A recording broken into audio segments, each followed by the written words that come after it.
Order! Order! You are an incorrigible delinquent at times. Behave yourself, man!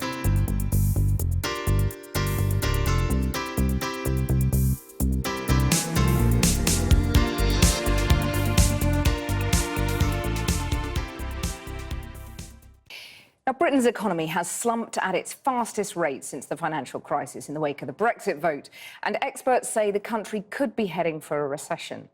The Chancellor, Philip Hammond, said he was ready to reset tax and spending policy in the autumn if the downturn takes hold.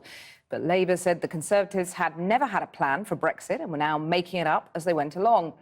Our political correspondent, Michael Crick, reports. This family firm in Essex imports bathroom accessories from 6 states around the EU, then sells and distributes them to its 800 customers in the UK. The vote for Brexit, say the owners, has already had a big effect. Well, the immediate impact was the plunging pound. So a product that would have cost us £74 in January is now costing us £86. The other impact was the uncertainty. You see, orders slowed down, and we had a hotel contract cancelled on us the week later. What, because of Brexit? Well, that's what they cited. They cited that, but it might not have been. It may not have been, but they called us up on the following Tuesday and said, you know, we need to cancel the 128-room hotel. Their experiences reflect a regular survey of British businesses, which today suggested the economy has slumped faster in the last month than at any time since April 2009. Over the last 10 years, the PMI, the Purchasing Managers Index, has paralleled pretty closely changes in GDP, gross domestic product. They sank together with the crash of 2008, then both recovered together over the last 5 years. So today's sudden drop could herald another recession. It's the service sector, by far the largest part of the economy, where we saw the real worrying trend. And that was, in terms of how growth changed between June and July, that was the biggest turnaround that we've seen in the history of this survey, which is nearly 2 decades. This is a warning shot, really, to the Prime Minister's office, to the Treasury and to the Bank of England, that business is really feeling the pressure from this Brexit vote and that things need to be turned around quite quickly to avert a recession. The new Chancellor, who's been with other top finance ministers in Beijing, today said he was prepared to reset British fiscal policy in the autumn statement. That could mean stimulating things through more spending and/or tax cuts. Well, the UK economy is fundamentally strong, but it has suffered a shock. And those figures today show that that shock has impacted on confidence. We've made clear that we're no longer pursuing the target of a budget surplus in 2019-20, but we will have to put a framework in place of that target, and we will do so at the autumn statement.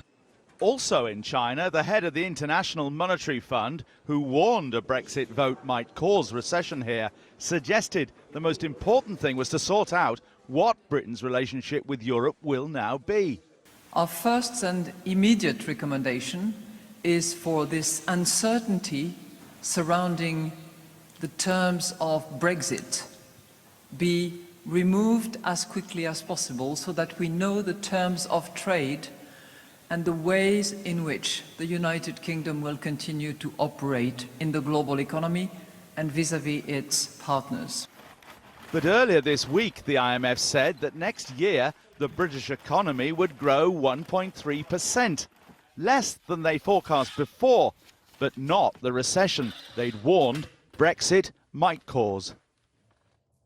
Well, joining me now from Cardiff is the economist and leading Eurosceptic, Patrick Minford, and Nairi Woods, a professor in economic governance at Oxford University. Patrick Minford first, will you admit to being worried? Will you admit to a fear that there may be a recession? Well, I don't think it's at all likely. In fact, the survey today from the PMI market survey is in complete contrast to the Bank of England survey yesterday. Oh, but that's a whole different thing. That was a different time period for a start. Not really, not really. It was of similar coverage, you see, and a much more comprehensive of the economy. And it showed that retail sales holding up, manufacturing investment holding up, employment holding up, and then we had the employment, very strong employment in May, and the fact that the underlying growth of real disposable income is about nearly 4%. So it's very hard to see a recession when you've got 4% growth in real disposable income. Well, and that's Nairi, the fundamental problem, and that's what the Bank of England showed up. OK, let me put that to Nairi Woods. Nothing to worry about, Nairi. Recession not very likely at all. Look, I think these short-term effects, everybody, both leavers and remainers, expected. I think what's of real concern is whether they become long-term effects and whether we actually get a recession.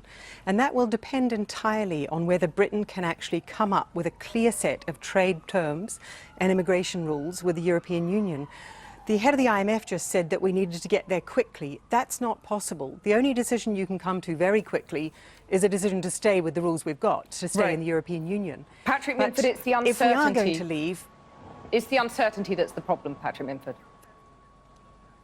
Well, I don't think there is now policy uncertainty. I mean, you've got to remember this PMI survey was done in the middle of the uncertainty. We had the old government, we had no clear vision, and George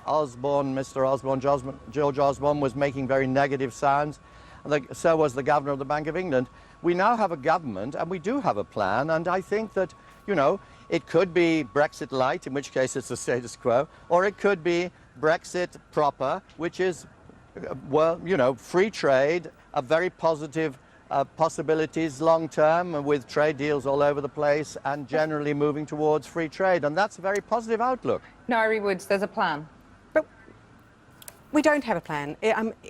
What do we say to the investors that provide Britain with the best quality jobs in the car manufacturing sector, in the financial services sector? At the moment, we can't tell them whether in 2 years' time they'll face a 10% tariff into the European Union, whether they'll have financial passports and be able to operate across the European Union. All we can say to them is we're going to start some negotiations, and we're really hoping that these negotiations will end positively, and they will take at least 2 years. Patrick And no Minford... boardroom, no investor in the world is going to say, oh gosh, well, we'll invest a whole lot of money in your country, when we don't actually know what the terms are going to be. Patrick Minford, you can't answer those questions, and neither can the government at the moment. Well, I think this is far too pessimistic, because the direction of travel is towards free trade. And if you think about free trade, that's a great future for this country. I mean, other countries have gone down this route. New Zealand, in the late 1980s, went to unilateral free trade and has never looked back.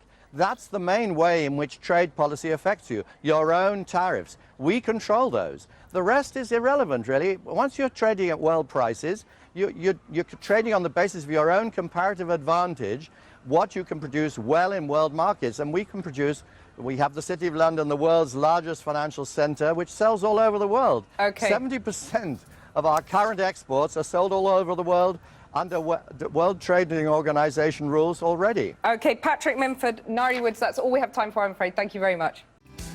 I've been getting away with it all.